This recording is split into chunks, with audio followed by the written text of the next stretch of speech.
action, let's go. trouble 찾으러. Assalamualaikum warahmatullahi wabarakatuh. Selamat pagi semuanya. Terima kasih juga kepada Ibu Lis Andriani SEMSI yang telah memberikan kesempatannya. Jadi di sini kelompok 1 akan mempresentasikan bab 3 yang memiliki judul keterampilan untuk mengembangkan diri sebagai seorang pemimpin. Jadi sebelum kami memulai presentasi pada video kali ini, kami akan memperkenalkan anggota kelompok ini terlebih dahulu. Itu saya sendiri, M. Adi Kurniawan, dengan NPM akhir 037. Anggota yang kedua ada Alia Dwi Rahmadani dengan NPM akhir 121. Anggota yang ketiga yaitu Nabila Agista Yosi dengan NPM akhir 125. Dan yang terakhir ada Lismawati dengan NPM akhir 133. Jadi sebelum mulai materinya, saya akan menyampaikan tujuan pembelajaran pada bab ini. Jadi pada bab ini kita akan bahas mengenai keterampilan kepemimpinan. Yaitu ada 6 keterampilan, yaitu antara lain ada yang pertama ada 90 hari pertama kita sebagai seorang pemimpin. Yang kedua ada belajar dari pengalaman. Yang ketiga ada membangun kompetensi teknis. Yang ketiga membangun hubungan yang efektif dengan atasan. Yang keempat ada membangun hubungan yang efektif dengan teman sebaya. Dan yang kelima dan yang keenam ada yang terakhir adalah perencanaan pembangunan. Lanjut ke materi yang pertama, itu adalah 90 hari pertama kita sebagai pemimpin. Pada umumnya, proses perpindahan atau transisi ke kepemimpinan yang baru, posisi kepemimpinan yang baru, tentunya sangat menegangkan. Saat kita dipromosikan, banyak hal yang berubah ataupun hal baru yang kita rasakan. Yaitu antara lain dari mendapatkan tim yang baru, mendapatkan bos ataupun perusahaan yang baru, memiliki tanggung jawab atas produk ataupun layanan yang mungkin belum kita kuasai pada sebelumnya. Namun, kita sebagai seorang pemimpin haruslah dapat menciptakan transisi yang baik, menentukan arah dan juga tujuan perusahaan yang tepat. Dan yang ketiga itu dapat menciptakan proses ataupun perubahan progresif yang baik untuk keberlanjutan perusahaan ini. Berikut ini saya akan membahas mengenai peta jalan atau roadmap yang dapat membantu atau memudahkan proses transisi seseorang ke posisi kepemimpinan yang baru. Ini mana peta jalan ini dikembangkan atau dikemukakan oleh Rowley dan Kirby, yang dimana difokuskan pada perekrutan eksternal. Jadi dalam peta jalan ini dibagi menjadi dalam 2 tahap, yaitu tahap yang pertama adalah 30 hari sebelum kita menjadi seorang pemimpin. Yang kedua, tahap yang kedua itu dari hari pertama sampai 90 hari pertama kita sebagai seorang pemimpin. Dari 2 tahap ini kemudian diklasifikasikan kembali menjadi 5 fase.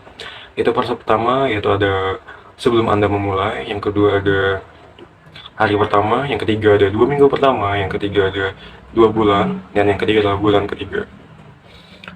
Jadi lanjut ke fase yang pertama. Di sini ada sebelum Anda memulai, yaitu kumpulkan data pra pekerjaan dan juga kegiatan pasca pekerjaan. Jadi kita sebagai seorang kandidat pemimpin baru di suatu perusahaan tentunya memerlukan berbagai macam informasi mengenai perusahaan tersebut. Kita dapat mengakses berbagai macam informasi tersebut melalui situs web, laporan tahunan, siaran pers, dan juga literatur pemasaran lainnya.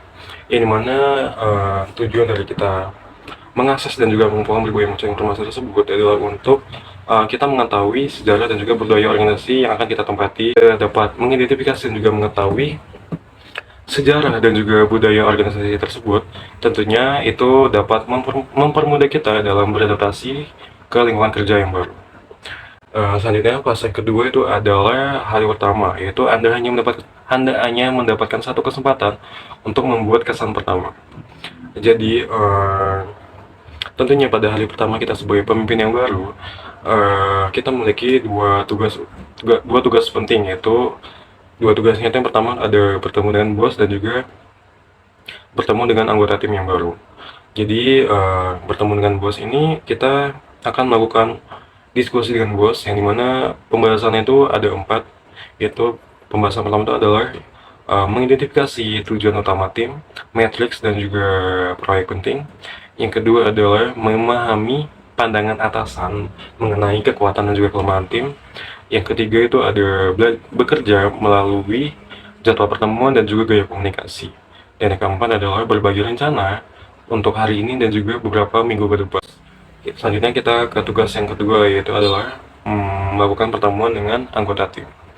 Jadi kita akan membahas mengenai latar belakang kita, atribut dan juga nilai yang kita junjung,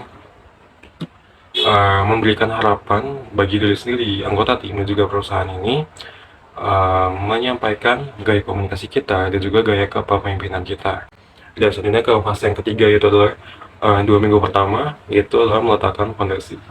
Jadi kita sebagai pemimpin yang baru, tentunya dalam 2 minggu pertama kita harus banyak melakukan pertemuan dengan orang-orang, baik itu di dalam tim ataupun di luar tim.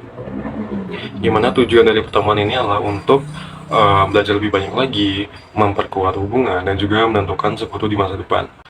Selanjutnya fase yang keempat itu adalah 2 bulan pertama, yaitu adalah strategi, struktur, dan juga kepegawaian. Jadi pada fase ini kita sudah melewati putaran awal pertemuan dengan atasan, rekan sejawat, dan juga bawahan langsung. Para pemimpin di sini, para pemimpin baru sini perlu menghabiskan waktu 6 minggu berikutnya untuk mengumpulkan berbagai macam informasi, menentukan arah, dan juga menyelesaikan strategi, struktur, dan juga kepegawaian yang tepat untuk tim ini. Jadi, setelah kita mendapatkan berbagai macam informasi tambahan, dan kemudian digabungkan dengan informasi yang kita telah kumpulkan dengan pertemuan dengan atasan, rekan sejawat, dan juga bawahan, kita sebagai pemimpin dapat merumuskan berbagai macam strategi, struktur, dan juga kepegawaian atau penempatan staf yang tepat untuk tim ini. Dan jika kita sudah dapat menyusun dan menetapkan ide strategi, struktur, dan juga penempatan staf, kita perlu mendiskusikannya dengan atasan. Jika ide yang kita sampaikan itu diterima, kita dapat lanjut ke tahap berikutnya, yaitu melakukan pertemuan langsung dengan semua anggota tim yang terlibat atau terpengaruh langsung oleh perubahan strategi, struktur, dan juga keputusan penempatan staf. Dan yang terakhir adalah bulan ketiga, yaitu komunikasikan dan juga dorong perubahan. Jadi pada titik ini, para pemimpin baru tentunya sudah dapat mengidentifikasikan dan melaksanakan visi masa depan mereka, dan juga dapat mengartikulasikan bagaimana tim akan menang, mengidentifikasi apa, mengapa, dan juga bagaimana perubahan yang diperlukan, dan juga dapat menyusun serangkaian harapan bagi anggota tim yang terlibat. Perubahan yang dilakukan oleh pemimpin tentunya harus berkaitan dengan atribut dan juga nilai yang telah dikemukakan oleh pemimpin pada pertemuan pertama. Perubahan bukan sekedar hanya pada presentasi PowerPoint dan juga poster yang berubah pada perusahaan, namun perubahan harus berkaitan dengan tindakan nyata atau action, di mana tindakan nyata itu yang dapat langsung disadari oleh anggota tim adalah proses perekrutan, pemecatan, promosi, restrukturisasi, dan juga penempatan staf. Karena salah satu cara tercepat untuk mengubah budaya dan juga norma yang ada dalam tim adalah dengan merubah orang-orangnya. Belajar dari pengalaman. Praktisi kepemimpinan dapat meningkatkan nilai pembelajaran dari pengalaman mereka dengan 5 hal, yaitu: yang pertama, menciptakan peluang untuk mendapatkan umpan balik. Yang kedua, mengambil 10% dari menggeliat. Yang ketiga, belajar dari orang lain. Yang keempat, membuat jurnal kepemimpinan sehari-hari, acara, dan yang terakhir adalah mempunyai rencana pengembangan. Membangun kompetensi teknis.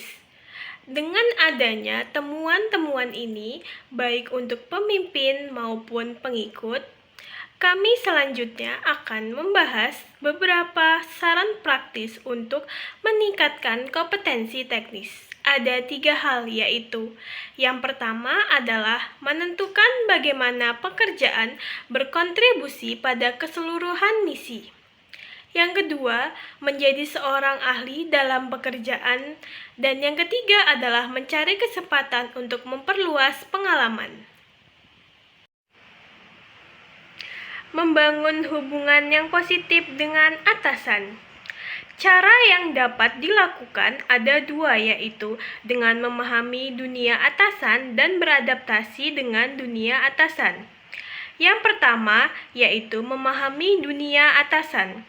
Kita harus melakukan dua hal berikut ini, yaitu karyawan harus mencoba memahami tujuan pribadi dan juga tujuan organisasi atasan mereka. Dan karyawan perlu menyadari bahwa atasan bukanlah pria atau wanita super. Yang kedua adalah beradaptasi dengan dunia atasan. Kita harus melakukan dua hal berikut ini, yaitu karyawan memperjelas ekspektasi mengenai peran mereka dalam tim, komite, atau kelompok kerja.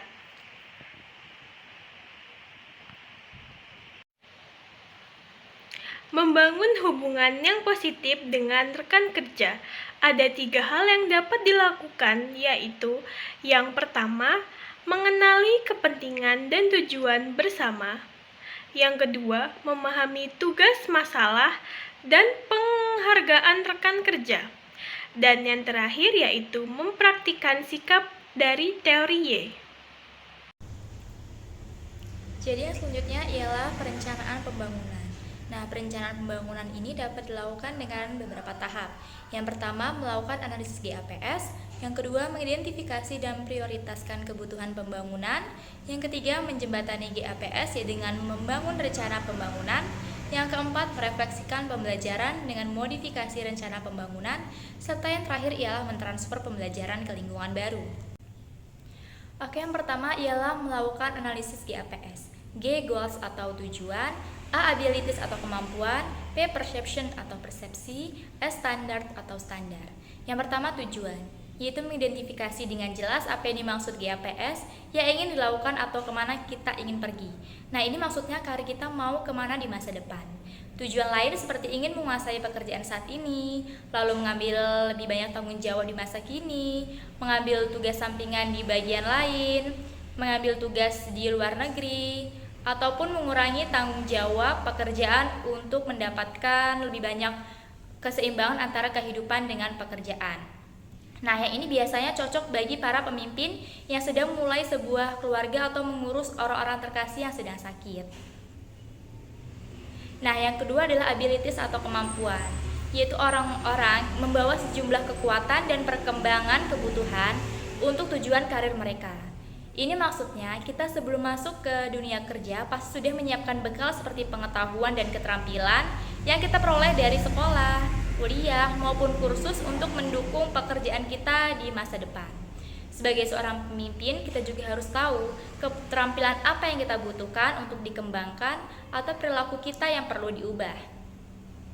Nah, yang ketiga, perception atau persepsi. Nah, ini berkaitan dengan bagaimana kemampuan, keterampilan, dan perilaku kita mempengaruhi orang lain. Cara terbaik untuk memperoleh informasi ini adalah dengan meminta umpan balik atau feedback melalui tinjauan kinerja orang lain atau instrumen umpan balik 360 derajat. Nah, umpan balik 360 derajat ini merupakan proses umpan balik yang diberikan dari berbagai pihak yang terlibat dalam situasi atau keputusan. Nah, contohnya dalam proses evaluasi kinerja karyawan, seseorang karyawan itu tak hanya menerima umpan balik dari atasannya, tapi juga bisa dari rekan kerja, bawahan, dan bisa juga dari pelanggan atau pihak eksternal yang berinteraksi dengannya. Nah, yang keempat, standar. Ini berkaitan dengan standar yang dimiliki atasan atau organisasi untuk karir kita.